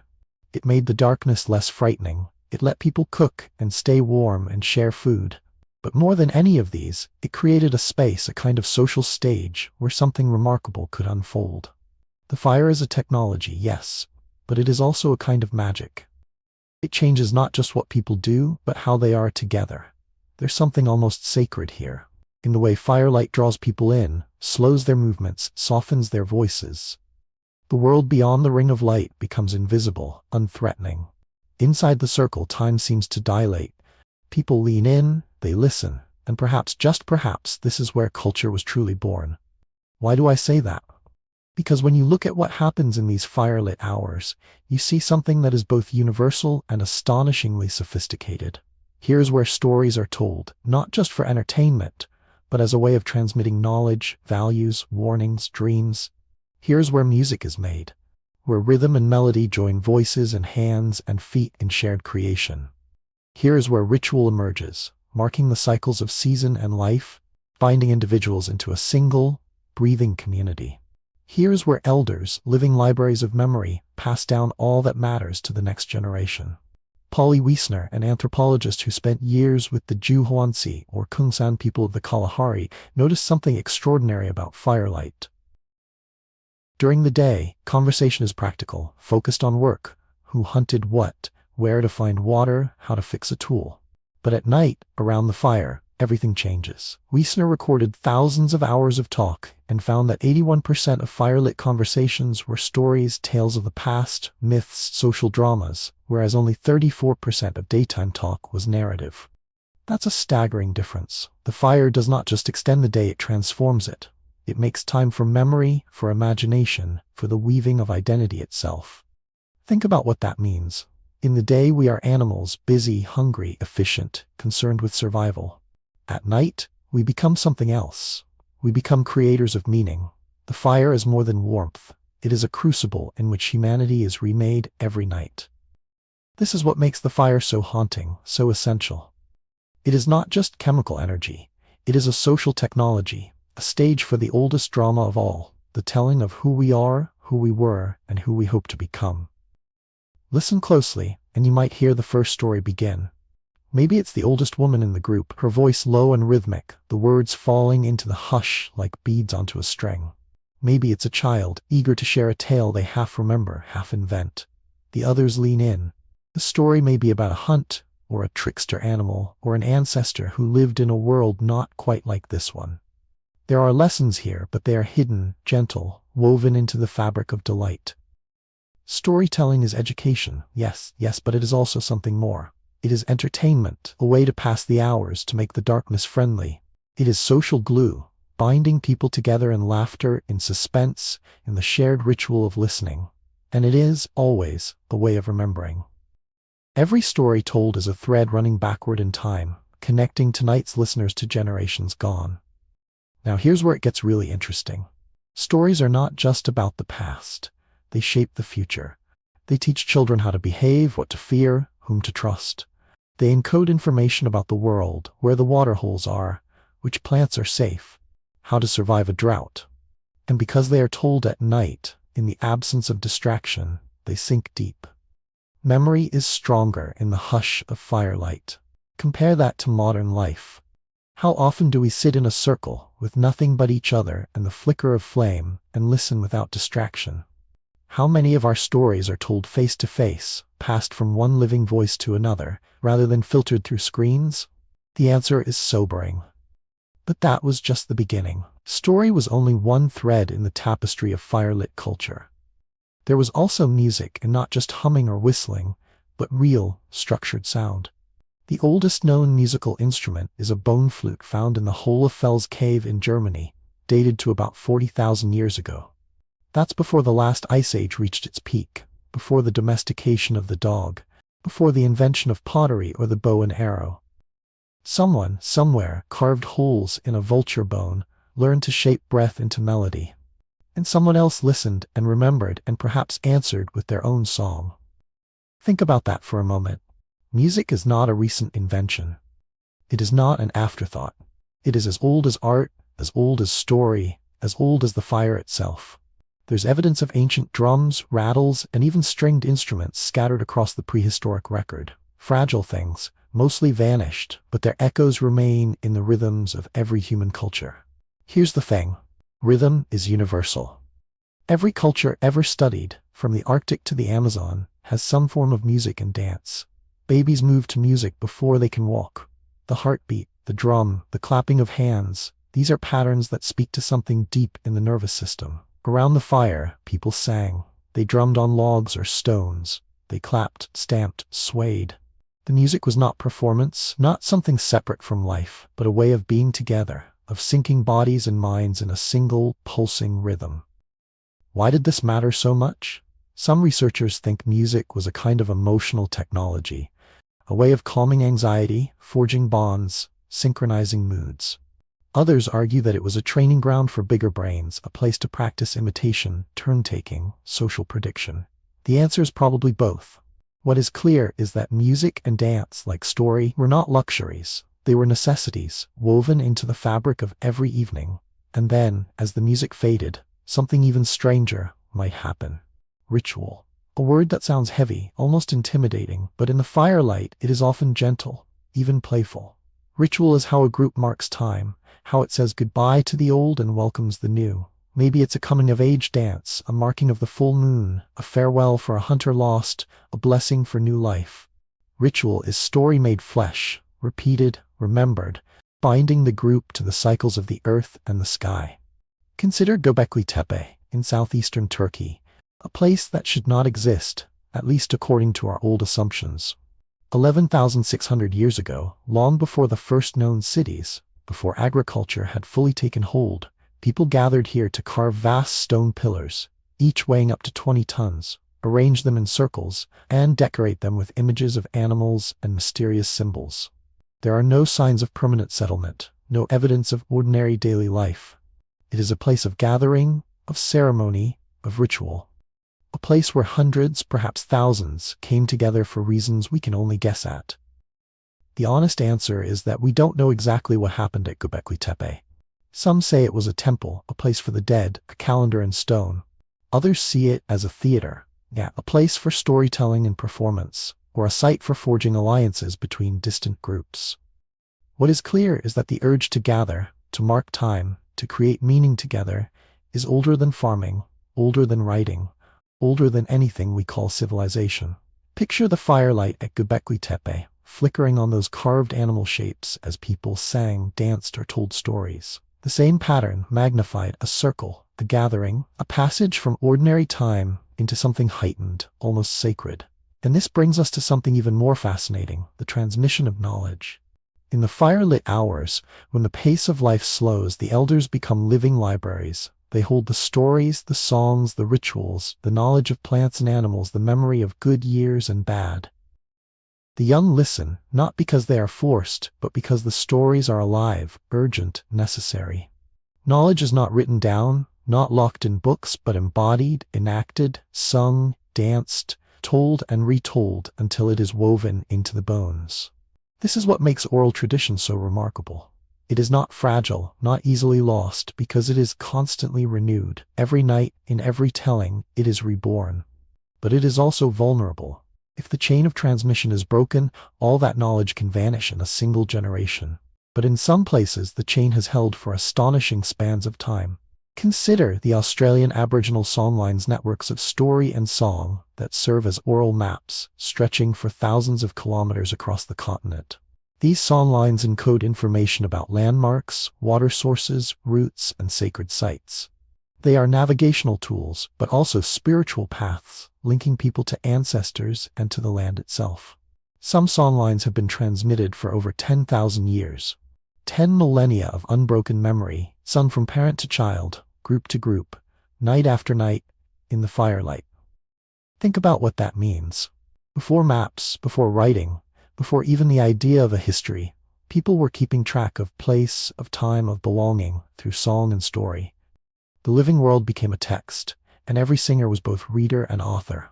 There's something almost sacred here, in the persistence of memory, the endurance of meaning across the chasm of time. And yet, it is easy to forget how fragile this system was and is. A single lost generation, a period of disruption or dispersal, and the whole web of knowledge could dissolve. The Aboriginal songlines survived colonization and devastation only by the thinnest of margins. In other places, the chain was broken, the stories lost, the meanings forgotten. This is the paradox of firelight culture. It is both strong and delicate, robust and ephemeral. It can endure for 10,000 years or vanish overnight. But let's return to our circle, to the warmth of the fire and the hush of listening faces. There are children here, drowsing against their mothers, eyes wide with wonder. There are teenagers, restless, half listening, half dreaming their own dreams. There are adults, faces lined with care or laughter, each carrying their own burdens. There are elders, the last link to another world, their voices soft but steady. The fire burns low, and the stories change. They become more personal, tales of love, of jealousy, of mistakes made and lessons learned.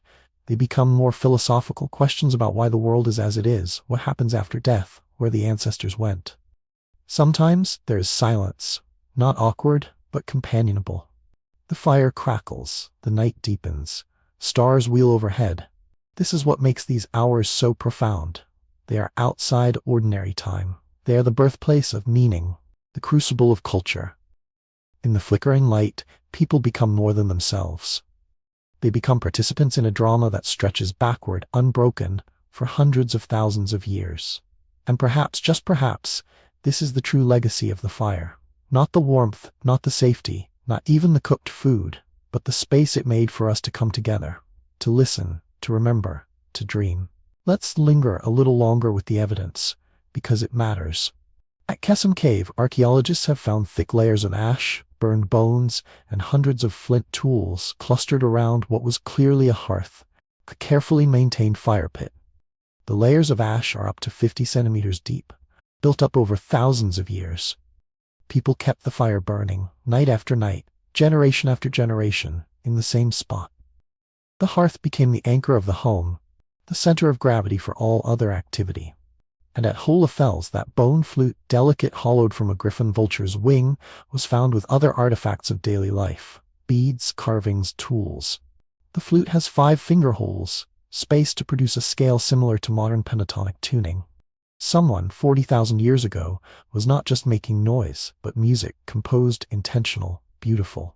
At Göbekli Tepe, the massive stone circles are surrounded by benches carved into the bedrock, places to sit, to watch, to listen. The carvings are enigmatic: foxes, vultures, snakes, headless humans. The site was purposely buried after about 1,500 years of use, for reasons we may never know. The debate continues because the evidence is ambiguous. Was it a center for shamanic ritual, a meeting place for scattered groups, a calendar, a temple, a stage?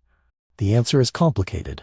We may never know for certain, but the pattern, the gathering, the sharing, the marking of time is unmistakable. And with the Australian songlines, the numbers are staggering. Some routes stretch for over 3,000 kilometers, crossing multiple language groups, ecological zones, and sacred territories. Each step on the journey is marked by a verse, a melody, a gesture. The song is both map and prayer, both instruction and invocation. In some regions, elders can recite, in song, the location of every waterhole, every hill, every dangerous crossing, for hundreds of miles in every direction. This is literacy without writing, memory without books. What was lost when these systems faded or were disrupted by colonization, violence, or simply the passage of time? The honest answer is, a world.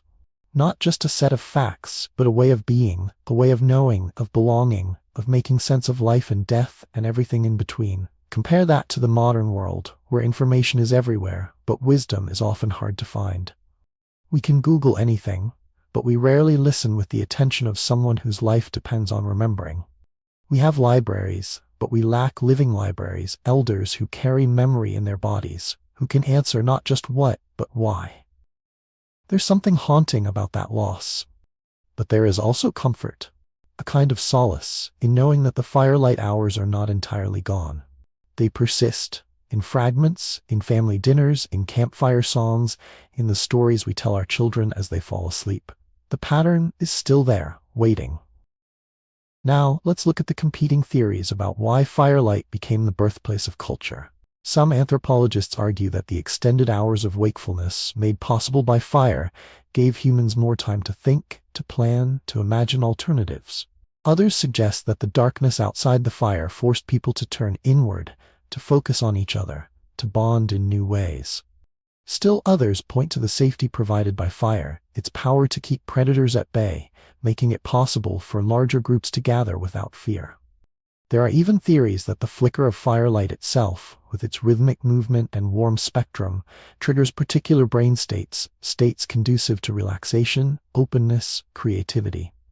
Experiments with modern subjects have shown that sitting by a fire lowers blood pressure, reduces anxiety, increases feelings of social connection. The fire is both cause and symbol of togetherness. And then there's the evidence from living hunter-gatherers, like the Kung San. Polly Wiesner's work is crucial here. She found that in 174 nights of observation, the Jiu Huansi told stories about 81% of the time after dark, compared to just 34% during the day. The stories ranged from myths and legends to gossip, jokes, and moral tales. The effect was not just entertainment, but community maintenance, resolving conflicts, reinforcing norms, transmitting values. Some researchers think this is the key to human success. The ability to maintain large, stable groups through shared story, song, and ritual. Others argue that it is simply a byproduct, a happy accident of firelight and leisure. The answer is, as always, complicated, but the result is clear. In the firelit hours, something uniquely human happens. What happens when this is lost? When the fire goes out? When the stories are no longer told? When the music fades? The loss is not just of warmth or light, but of meaning, of continuity, of the sense that we belong to a chain stretching backward and forward in time. And yet, the pattern remains, if we choose to remember. Let's pause for a moment and imagine what it would feel like to be there. To be one of those children, half asleep, listening to the cadence of an elder's voice. To be a teenager, learning the first steps of a dance that has been performed every year for as long as anyone can remember. To be an adult, sharing worries and hopes beneath a blanket of stars. To be an elder, trusted, listened to, honored for what you carry. The warmth of the fire on your skin, the rhythm of drums and feet in your bones, the taste of smoke in the air. There's something almost sacred here, in the way that time stretches and folds in upon itself. The stories told tonight were told 1,000 years ago, and will be told 1,000 years from now, if the chain is not broken. Every song, every gesture, every ritual act is a kind of prayer, a way of saying, we are here, we remember, we belong. And perhaps, just perhaps, this is what we are missing most in the modern world. Not the fire itself, but the gathering. Not the story, but the telling. Not the ritual, but the sense of being part of something larger. Something that began long before we were born, and will continue long after we are gone. The fire burns low. The youngest children are carried to bed, or curl up on mats near their parents. The stories become fewer, the songs softer. Someone stirs the embers, adding a single log, watching the way the flames leap and settle. The night is thick and quiet, the darkness outside the circle absolute. But inside, there is warmth and memory and the unbroken thread of tradition. Here's something that should bother you more than it probably does. Most of us in the modern world have never known this kind of night. We have electric lights, screens, endless distraction. We have lost the rhythm of gathering, of slowing down, of surrendering to the darkness and to each other. The loss is subtle, but profound. But this too can be reclaimed. The next time you find yourself around a fire, or even a candle, try this. Turn off your phone, listen to the voices around you. Let the stories unfold. Notice how time slows, how your mind opens, how the boundaries between self and other begin to blur. The firelight hours are not just a relic of the past. They are an invitation, a way back to something ancient, something necessary, something we carry in our bones. As the embers fade and the last stories drift into silence, we come to a threshold. The fire has done its work, warming, illuminating, binding. The people gathered here are changed, if only for a night. The children will remember the stories, the songs, the feeling of belonging. The elders will sleep knowing their memory endures, if only for a little longer. And as the fire burns low, as one by one the people drift towards sleep, the circle dissolves. The darkness returns, but it is no longer frightening. It is full of memory, of meaning, of promise. This is the gift of the firelight hours, a sense of connection, of continuity, of being part of something vast and unbroken, a knowledge that we are not alone, that we never were. And so, as the stories end and the songs fade, we come to the night itself, to the hush of sleep, and the question of how our ancestors met the darkness when the fire was only embers, and the world was still and waiting. But that is a story for another hour. For now, let the memory of firelight warm you, as it has warmed countless generations before. The night is long, but the chain is unbroken. We are gathered here together, around the oldest fire of all. Picture this. The last embers of the fire are fading, their glow paling against the vast, enveloping dark. The camp is settling into sleep. The air is thick with the scent of wood smoke and earth. The gentle hush broken only by the soft shuffling of bodies finding comfort. The breath of sleepers, the distant cry of a night bird. You are lying close to others, family, friends, kin. Your body pressed against woven mats or animal skins, the warmth of the group a shield against the chill of the night. The world outside the circle of sleepers is black and absolute, a darkness so deep it feels ancient, primordial. For a moment, you are aware of the silence, the true silence of a world before machines, before cities, before the restless hum of electricity. And as the night deepens, the anxiety that sometimes comes with darkness dissolves in the closeness of bodies. You are safe here, attended by the presence of others, the knowledge that watchful eyes have always guarded the sleeping camp. The dangers of the wild are real, but they are kept at bay not by walls or weapons, but by the simple act of sleeping together, of sharing the night. Here's the thing. Our modern experience of night is nothing like this. We imagine darkness as a void, a gap to be filled with light, with entertainment, with activity. But for the vast majority of human history, night was a time of surrender, of letting go, of drifting into another world. The boundary between waking and sleeping, between day and night, was softer, more permeable. In the quiet hours when the world was still, something remarkable happened. For centuries, for millennia, human sleep was not a single unbroken stretch. It was split like the night itself, into two parts. This is the pattern called biphasic sleep. The first sleep, deep and restorative, would begin not long after dusk. Sometime after midnight, for an hour or two, sometimes more, people would wake. Not fully awake, not as we are in the bright pulse of modern life, but in a state of gentle alertness, halfway between worlds. This wakeful interval was followed by the second sleep, which carried people into the hours before dawn. Think about that for a moment. The idea of a single, continuous 8-hour rest is a modern invention, an artifact of artificial light and regimented schedules. Before the advent of electric lighting, before even the widespread use of candles and oil lamps, the natural rhythm of human sleep followed the rhythm of darkness.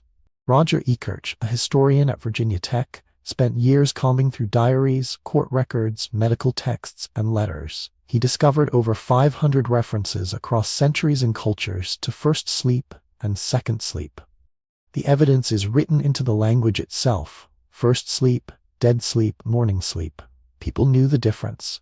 They named it, marked it, lived by it. And this is where it gets really interesting.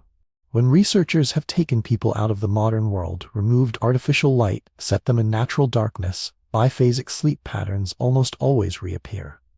In one famous experiment, people placed in a dark environment for 14 hours each night for several weeks began to sleep in two distinct segments, separated by a period of wakefulness. No instruction, no suggestion, just darkness, and the human brain remembers the old way. The answer is complicated, but the pattern repeats. In traditional societies today where artificial light is scarce, we still see flexible, variable sleep. The Hadza of Tanzania, for example, a group living much as our Paleolithic ancestors did, sleep an average of 6.5 hours per night. But this number hides enormous variation. Some nights are longer, some are shorter. Sleep is rarely unbroken. People wake frequently, sometimes to check on children, sometimes to tend the fire, sometimes just to sit and think. Over the course of the night, the group as a whole is never entirely asleep, nor entirely awake. There is always someone watching, someone stirring, someone dreaming. This is what makes the ancient night so fascinating. It was never absolute, never fixed. It was a shifting landscape of rest and wakefulness, of solitude and togetherness, of dreams and reflection. The pattern is written in our bodies. The hormone melatonin, which governs sleep, rises and falls with the darkness. Cortisol, the stress hormone, drops in the presence of trusted others. Studies of communal sleeping arrangements in monasteries, in traditional huts, even among children at summer camp, show a measurable reduction in cortisol and a rise in oxytocin, the hormone of bonding and trust. The body knows when it is safe. The mind can rest. And so, as the camp settles into night, something beautiful happens. People drift into the first sleep, lulled by warmth and closeness, by the fading stories and the hush of darkness. For several hours, the brain descends into the deepest stages of rest, slow waves, heavy breathing, the body repairing itself, the mind letting go. The outside world disappears. But then, in the middle of the night, the veil lifts. In the quiet hours, one by one, people stir. Not everyone at once. Sleep is staggered, individual, but overlapping. Some roll over, gaze into the dying embers of the fire, and slip back into dreams. Others sit up quietly, so as not to disturb the sleepers. A mother nurses her infant. Two lovers, pressed together under a shared hide, whisper softly, voices barely above breath. Someone rises to add a stick to the fire, watching the sparks swirl upward. The air is cool, sometimes cold. The darkness outside the shelter is absolute. But here, within the small circle of light, life continues. What did people do in these hours of night wakefulness? The answer is both simple and profound. They talked, quietly sharing secrets, worries, dreams that would feel too fragile in the harsh light of day. They made love, in the privacy granted by darkness and the hush of sleeping others. They prayed, meditated, reflected. Some rose to relieve themselves, to check on the animals, to listen to the sounds of the night. In some cultures, these hours were considered the best time for creativity, for problem-solving, for seeking inspiration. The boundary between dream and waking was thin. The mind, unmoored from the day's demands, drifted easily from thought to vision, from memory to imagination.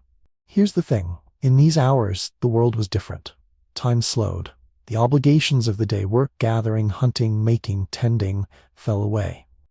What remained was intimacy, safety, the feeling of being held, not just by the bodies around you, but by the darkness itself, by the rhythm of a life lived in tune with the night. Some researchers think that this pattern sleep, waking, sleep, again, was adaptive. The wakeful interval, they argue, allowed people to keep watch, to protect the group from danger, to tend the fire, to respond to the needs of children or the sick. Others suggest a social function. These hours were private, protected, a time for relationships to deepen, away from the scrutiny of the larger group. Still others see something spiritual, even mystical, in the night wakefulness. A time when the veil between worlds was thin, when dreams and visions could be received, interpreted, shared. Compare that to our own nights. When we wake in the darkness today, we reach for our phones, turn on a light, try to force ourselves back to sleep. We panic, thinking something is wrong. But maybe, just maybe, these hours are not a disorder at all, but an echo of something ancient. A memory of how we once lived, how we once dreamed. Now, here's where it gets really fascinating. The communal aspect of sleep, the way people gathered together, huddled for warmth and safety, is not just a matter of practicality. It shapes the mind, the body, the spirit. In traditional societies, sleeping alone is rare, often reserved for the very old or those in mourning.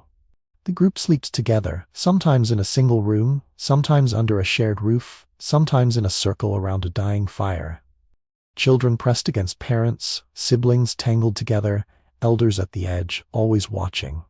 The scent of others, the murmur of breath, the gentle rhythm of bodies shifting in the dark, these are the sounds of safety. Modern science bears this out. Studies have shown that communal sleeping lowers stress, reduces the frequency of nightmares, and increases levels of oxytocin.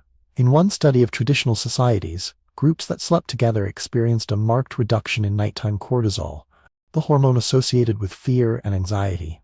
Another study, measuring brainwaves and hormone levels, found that even brief periods of communal napping increased feelings of trust and belonging. The body knows, even when the mind forgets. But that's just the beginning. The night was also a time of dreams. And in the world of our ancestors, dreams were not meaningless, random flickers of the sleeping brain. They were messages, omens, stories in their own right. For many ancient peoples, the line between dream and waking was porous, uncertain. What you saw in the night could shape what you did in the day. A dream might warn of danger, offer guidance, reveal the will of the spirits or the ancestors. Some societies kept dream-sharing circles, gathering in the dawn to recount and interpret the night's visions. Others believed that the soul traveled during sleep, visiting other worlds, speaking to the dead, communing with gods. The honest answer is that we don't know exactly how prehistoric people understood dreams. The evidence is fragmentary, suggestive, open to interpretation. But what we do know is that the experience of sleep, the descent into darkness, the emergence into dream, the return to waking was never just biological. It was cultural, social, spiritual. The night was a landscape as real and as complex as the world of day. In the quiet hours, as you drift in and out of sleep, you are not alone. You are surrounded by the breathing bodies of your kin, the warmth of the group, the flicker of firelight on the walls. Above you, if you dare to step outside, the sky is a vault of stars, more stars than you have ever seen, more than you can count. In the absence of artificial light, the night sky is overwhelming. The Milky Way is a river of light, a pathway across the heavens. Constellations blaze in their fullness, undimmed by city glow. And as the night deepens, the stars become companions, guides, markers of time and space. For our ancestors, the sky was a map. The movement of stars and planets marked the passing of seasons, the time to plant and harvest, the time to move with the herds. The Pleiades, the Seven Sisters, are among the oldest named constellations in human history. Their image appears in the cave paintings of Lascaux, drawn some 17,000 years ago. Think about that. For at least 17 millennia, humans have looked up that tight cluster of stars and seen a pattern, a story, a sign. The evidence is compelling. In the Lascaux caves of southwestern France, among the paintings of bulls, deer, and horses, there is a cluster of dots above the shoulder of a great aurochs. Some researchers believe this cluster represents the Pleiades, echoing the same constellation recognized by Greeks, Persians, Chinese, and Native Americans thousands of years later. If true, it suggests that the night sky has been a source of wonder and meaning for as long as art itself. What does this mean for us? It means that the hours of darkness were never empty. They were filled with sleep, with dreams, with quiet conversation, with the slow, patient watching of the stars. The night was not a void, but a canvas, a place for imagination, for connection, for reflection. In the quiet hours, the group is never fully asleep, never fully awake. Some watch the stars, mapping their slow movement across the sky. Others tend the fire, keeping the embers alive until dawn. Someone whispers a story, half dream, half memory. A child stirs, comforted by the presence of a parent, slips back into sleep. The world is held together by these small acts of care, of vigilance, of love. Some researchers think that this pattern of staggered sleep, of wakefulness in the night, served a practical purpose. In a world full of predators, of danger, of uncertainty, the group could never afford to be entirely unconscious. The Hadza, for example, show a remarkable pattern. At any given hour of the night, only about 20% of the group is in the deepest stage of sleep. The rest are lighter sleepers, or quietly awake, or just drifting in and out. It is almost as if the group itself is a single organism, always partly watchful, always partly at rest. But here's what's really fascinating.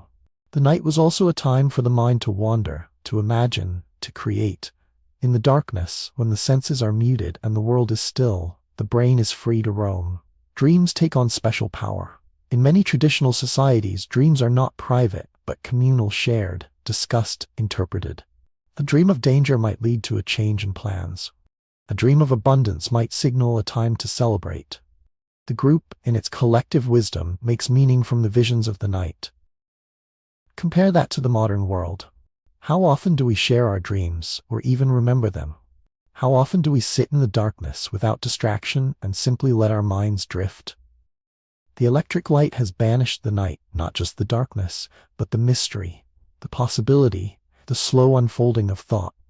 The evidence is written in the body. In studies where people are deprived of artificial light, given only the sun and the fire, their bodies quickly revert to the old pattern. Within 3 weeks, biphasic sleep emerges. People sleep in 2 segments, with a period of quiet wakefulness in between. They report feeling more rested, less anxious, more connected to those around them. The body, it seems, remembers what the mind has forgotten. But that was just the beginning. The night was also a time of learning. The stars were a textbook, a calendar, a clock. The positions of constellations told when to travel, when to plant, when to prepare for winter. In the southern hemisphere, the Hadza used the rising of specific stars to time their hunting expeditions. Among the San of southern Africa, stories about the stars are passed from one generation to the next, stories that encode knowledge about water holes, animal migrations, the turning of the seasons. And this is where it gets really interesting. The sky is not just a map, but a storybook. The myths and legends woven around the stars are some of the oldest stories we have. In the Australian desert, the Yolngu people tell of the 7 sisters chased across the sky by a hunter, a story that mirrors the Greek myth of Orion and the Pleiades. Across continents and millennia, the same patterns reappear. The night, it seems, speaks a universal language. The honest answer is that we don't know exactly what was lost when the night was broken, when artificial light spread, when sleep became solitary, when dreams lost their power. We know only that something vanished. The deep sense of safety that comes from sleeping with others, the slow, gentle rhythm of rest and waking, the meaning found in dreams, in stories, in the watching of stars. What does this mean for us? It means that the night is not something to be feared, but something to be reclaimed. The darkness is not empty, but full of memory, of possibility, of connection. In the quiet hours, when the world is still, we can remember who we are. We are creatures of the day, yes, but we are also children of the night. The stories we tell, the dreams we dream, the bonds we forge, these are the gifts of darkness. Think about what that means. For tens of thousands of years, the night was a time of safety, of intimacy, of discovery. We slept together, we dreamed together, we watched the stars together. The darkness was not our enemy but our companion. And as the night deepens, the camp is quiet. The fire is low but not out. The stars wheel overhead, silent and eternal. Somewhere a child dreams of running with wild horses. An elder remembers a story from childhood, a lesson written in the sky. Lovers hold each other, breathing in time. The group drifts between waking and sleep, between dream and memory, held in the gentle arms of the night. This is what was lost when we banished darkness, when we made the night bright and solitary, when we forgot how to rest, how to dream, how to belong. But perhaps in remembering, we can reclaim some small piece of it. The next time you wake in the darkness, remember, you are not alone. You are part of an unbroken chain, stretching back to the first sleepers, the first dreamers, the first watchers of stars. In the quiet hours, as the world holds its breath before dawn, we become most human. Vulnerable, connected, full of wonder. The night is not just a backdrop to our lives, but a partner, a teacher, a friend. And as the night deepens, the rhythm of sleep and waking, of dream and reflection carries the group toward morning. The fire stirs, someone rises to tend it. The first birds begin to call, the sky lightens, the stars fade, and the world is reborn. A full cycle is complete.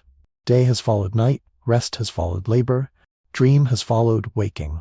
The camp will stir again, slowly, gently, each person carrying the memory of the night with them into the light. But of course, not every night was so peaceful. Not every day was so safe. There were dangers, losses, sorrows, the things we rarely speak of, but that were as much a part of ancient life as the warmth of the fire or the hush of sleep. That, too, is part of the story, and it is where we must turn next. Now, if you've been paying attention, you might be thinking this all sounds too idyllic. Picture perfect afternoons of crafting, evenings of story and song, peaceful nights under the stars. Could life for early humans really have been so gentle, so free from fear, so full of ease? Surely there must have been hardship, danger, sorrow. Surely there were dark days as well as golden ones. And you're right to question. The reality is more complicated, more sobering in some ways, but also more deeply human. Let's begin with something both haunting and universal: the fragility of childhood. In the Paleolithic world, every birth was a hope balanced on a knife's edge. The evidence tells a more nuanced story than our romantic images of carefree children at play.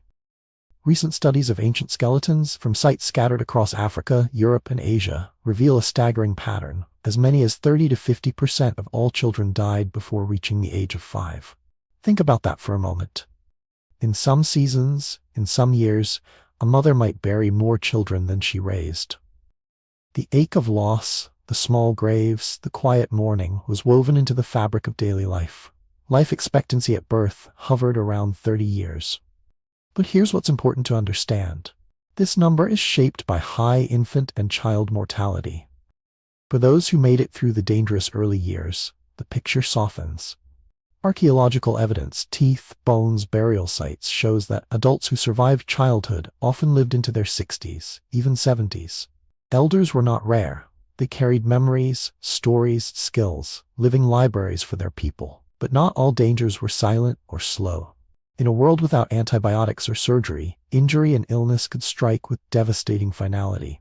Imagine a twisted ankle on a rocky slope, a deep cut from a flint blade, a tooth infection, or a sudden fever. Any of these could turn fatal.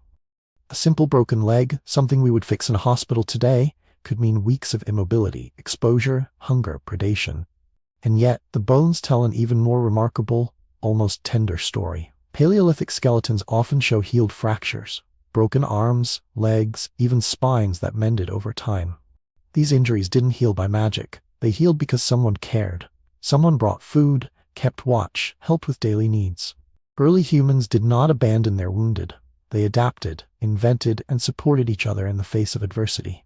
The pattern repeats. Hardship, yes, but also resilience and solidarity. Disease, too, was a constant shadow. Without written records, We can only infer the toll from the marks left on ancient teeth and bones, signs of malnutrition, infections, chronic stress. Yet here, the honest answer is that we don't know exactly how frequent or deadly outbreaks were. Some pathogens thrived only with the close quarters of settled villages. So many of the plagues familiar to us now, measles, smallpox, influenza, were unknown to Paleolithic bands.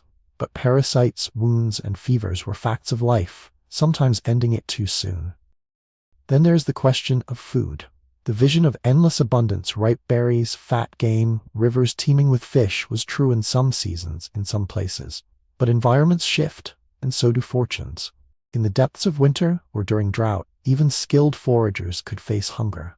Some years the herds moved early or the nuts failed to ripen. The archaeological record is clear. Bones from ancient campsites show periods of scarcity, sometimes even malnutrition. But here's what's really fascinating. The solution was not to hunker in place and hope for the best. Early humans were masters of movement. They practiced what anthropologists call seasonal rounds, migrating between resource patches, following the rhythms of ripening plants and migrating animals. A group might travel dozens, even hundreds of miles in a year, always searching for the next abundance. Scarcity was real, but it was rarely endured passively. The world was unpredictable, so people became experts at reading its signs. What about violence? Here, modern imagination often runs wild, picturing a world of constant warfare, every stranger a threat, every encounter a potential massacre. The evidence tells a more nuanced story. Archaeological surveys of hundreds of Paleolithic skeletons spanning tens of thousands of years reveal something surprising. Less than 2% show signs of trauma from violence, arrowheads embedded in bone, skull fractures from blows, defensive wounds. Compare that to later eras, after the rise of agriculture, when mass graves and fortifications become common. This is what makes the Paleolithic so remarkable. While conflict and interpersonal violence certainly happened, the scale and frequency appear much lower than often assumed. Small groups, constantly moving, with room to avoid or negotiate rather than fight. This was the pattern, more often than not. Of course, there were exceptions. Some burials show evidence of massacre or of individuals killed by others. The honest answer is that we may never know the full context, feuds, accidents, rituals, or something else entirely. But the best estimates, grounded in numbers, suggest that Paleolithic life was not, on the whole, a Hobbesian war of all against all. So where does this leave us? With a picture that is neither golden nor grim but balanced, human in all its complexity. The dangers were real. The losses were real. The world was not always gentle. And yet, despite all this, the rhythm of daily life was different from what we might expect. Work was still intermittent. Social bonds, creativity, ritual, and rest filled the hours between hardship and danger. The group adapted, supported, and remembered. But here's what's important to understand. These hardships did not erase the meaning or richness of life. They shaped it. They made solidarity essential, made every lull between crises precious. When a child survived, when a wound healed, when a lean season ended, the relief was profound. The very fact that people endured generation after generation for tens of thousands of years speaks to the strength of their ways. The exceptions reveal the larger pattern. Even in a world shadowed by loss, the pursuit of beauty, the making of art, the telling of stories, the sharing of food and fire, these never disappeared. They were not luxuries, but necessities. They were how people made sense of sorrow, how they found joy even in uncertainty. The mystery remains unsolved. Why did some groups thrive while others vanished? Why do some stories end and others endure? The answer is complicated, and we may never know for certain. But the evidence is clear. Despite the dangers, despite the sorrow, the rhythm of Paleolithic life was not constant struggle. It was not an endless, desperate fight for survival. It was a dance, sometimes slow, sometimes hurried, between hardship and abundance, fear and joy, darkness and firelight. With a more complete and honest picture, we can now reflect on what this means for us today. How we balance our own joys and sorrows. How we remember what it means to live together in all the fullness of our humanity. So what do we make of all this? After wandering through the quiet hours of ancient camps, listening to the hush and the hum of lives so distant yet so familiar, what remains? What does it mean to know that our ancestors 10,000 years ago or 50,000 lived not just in struggle, but in rhythm, in creativity, in the company of others. Here's the thing. The more we learn, the more the old story of constant toil and fear dissolves. In its place, a more complicated and perhaps more comforting picture emerges. Think about this for a moment. The bones, the tools, the art on cave walls, all the evidence points to something quietly radical. The people of the Paleolithic were us. Not almost us, not some primitive prototype. Our genome is essentially unchanged for 50,000 years.